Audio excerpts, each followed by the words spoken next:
no plan to replace it. He said, concepts of a plan. Oh, you all watched the debate.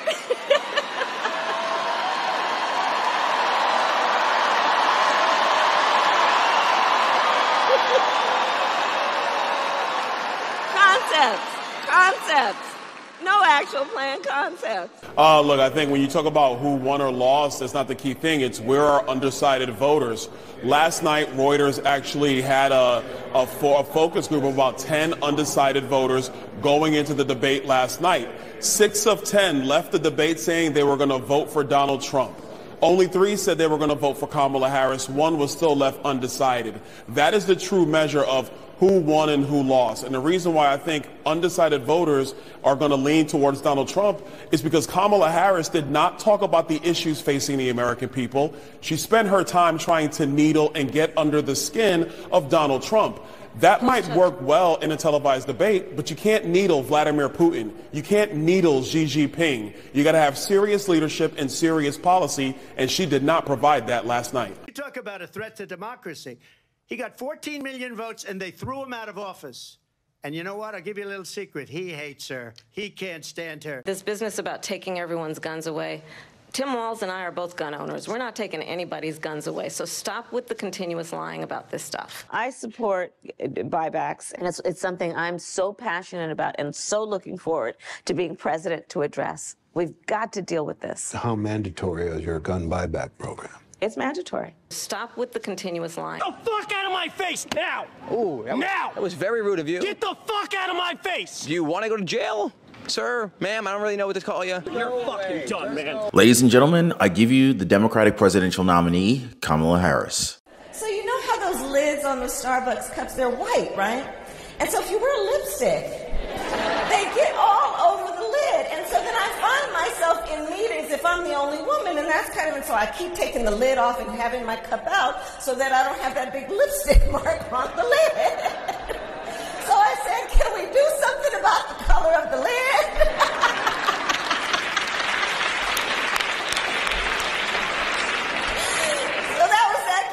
Seriously, guys, Harris is tackling issues that have been on Americans' minds. The color of Starbucks lids. Now, could she have been under the influence or something like that during this time? I'm gonna go ahead and leave that up to you guys to think about. I read a book a long time ago, and it basically said something that was really powerful and profound to me. And it said something along the lines of, look at your 5 closest friends, and typically your income is an average of your 5 closest friends. Now, with that being said, I was kind of like thinking, okay, well, how do I find people who made way more than me so I could increase my chances of having a higher income? I mean, it only made sense, right? For less than a cup of coffee a day, for less than $1 a day, join a powerful network of people who are ready to change their lives for the better. And I will be putting a limit on this group, so get in while you can. Be positively motivated by others who are also on the same pursuit. So I'm going to leave a link for you guys so you can join me over on the Life Pursuit Network in the description down below this video. So check it out, guys, and let's not be a victim of this great wealth transfer that is taking place right now. What I do know is that the Kamala cringe doesn't stop there, because after this questionable speech, Kamala Harris made a supposedly spontaneous but so obviously staged campaign stop at a spice shop in Pittsburgh. Check this out, and you guys let me know if you feel anything. Understand? I'm pretty sure you know. Oh, it's gonna be good. We're gonna be good. We're gonna be fine. We're gonna be fine. We are all in this together. Yes, we are. We're gonna be fine. We are. Yes, we are. Yes, we are. Thank you so much. Huh? Thank you. Yeah. Did you get some spices? Oh, absolutely. Oh, it's all good. It's all good. We're standing strong, right? We love our country. Absolutely. Right? Yeah, that's right. Yeah. Who's this? This is a relative of yours, or just a new friend? It's a new friend. Hi. You're a I'm a lawyer in Pittsburgh here, and I just admire your work so much. Good. What kind of law you practice? Consumer protection. Good for you. I'm protecting consumers. Good for you. You know, that's the work I did at AG. Yes, That's good yes, stuff. Yes. That's really good. Of course. Come on. Let's do it. Come on. Oh my God, I'm shaking. Someone take it. I did not get it. Can someone take it for me, please? Who are the yellow jackets? Come here. they're my school. They're your school? What school is that? Freeport. Freeport? What's your name? Charlotte. Nice to meet you, Charlotte. I'm Kamala. Are you cooking also? What are you doing here? Or did you bring an adult with you? Or are you just hanging out? How are you? Can I have a hug? Yes, come here. Of course. Aww. How's school going? Has it started? Great. Yeah? It's going well? Yeah. What's your teacher's name? My homeroom teacher is Mr. Gaylott. Mr. Gaylott? Okay, will you deliver a message to your teacher? And you're going to have to say the Vice President asked me to deliver this message. Okay, here's the message. Thank you for being a teacher. Will you do that for me? Okay, high five. There we go. Oh, you're a good cheerleader already. Come on. Yes, come on. Here. This way. Got it. Thank you so much. Thank you, guys. Thank you. You keep doing your work. You're doing really good. That's good work. Charlotte, right here. Can I get a picture? Yes, sweetheart. Come on. Okay, here's the picture. Got it. Parents in there. Come on, parents. Thank you. Hi. Thank you so much. Hi. We're doing it together. He's a teacher. Yes. You are a teacher? Yes, yes. What level? 7th grade geography. Oh, social bless studies, you. yes. Good. Thank you. Thank you. And you know Tim Walsh. Yes. Oh yeah, that's great. Yes. Yeah. Come on, let's take a Okay, family okay. picture. Come. Look right here.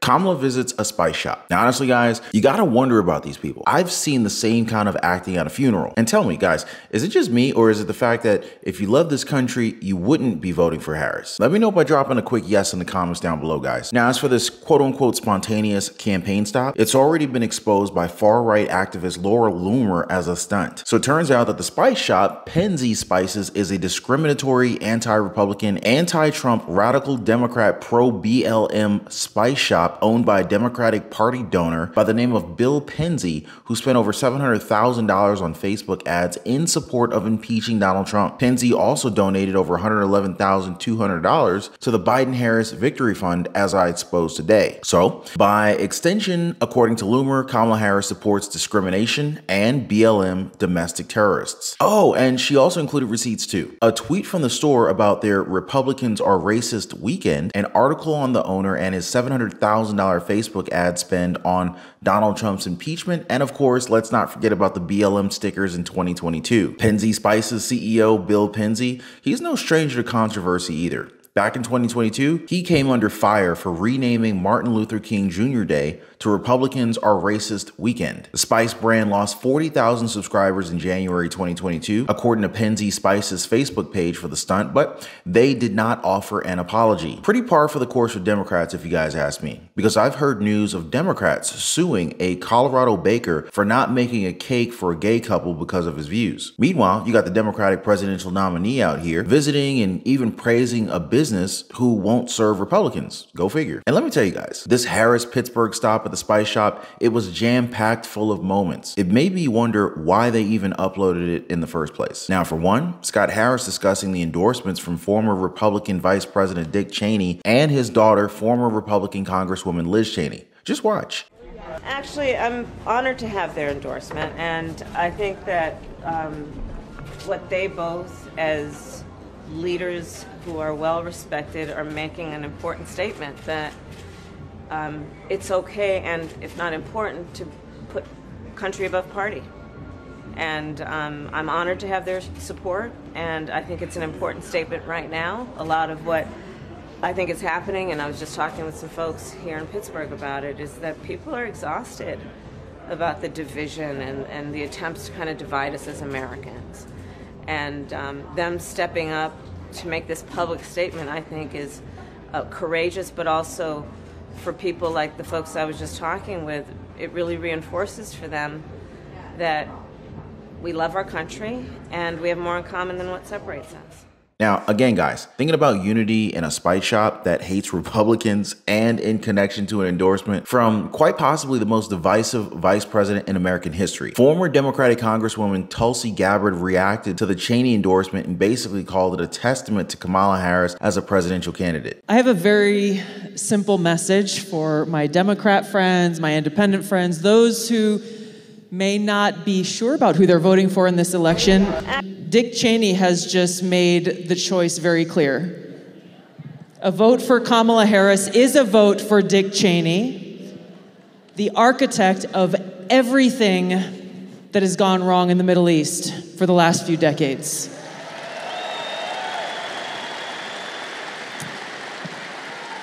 And so it's interesting because if you listen to the New York Times or some of the other mainstream media, they're saying, oh, don't expect much from Kamala Harris in the way of policies and details and plans, and we're not going to know much about what kind of president she's going to be because she doesn't have much time. They're conveniently ignoring the fact that she's been there working in the White House the last 3.5 years alongside Joe Biden. She's been the last one in the room, according to her, as these big decisions are being made. But we look at who she says, her response to the Dick Cheney announcement today was that she was honored to have his endorsement. And we got military veterans in the House. Got a lot of you who probably served in the Middle East like I did. And so it sickened me, Tucker, to read those words today, both from Dick Cheney, Liz Cheney, and Kamala Harris, because we have people who we care very much about who were killed in those wars because of Dick Cheney.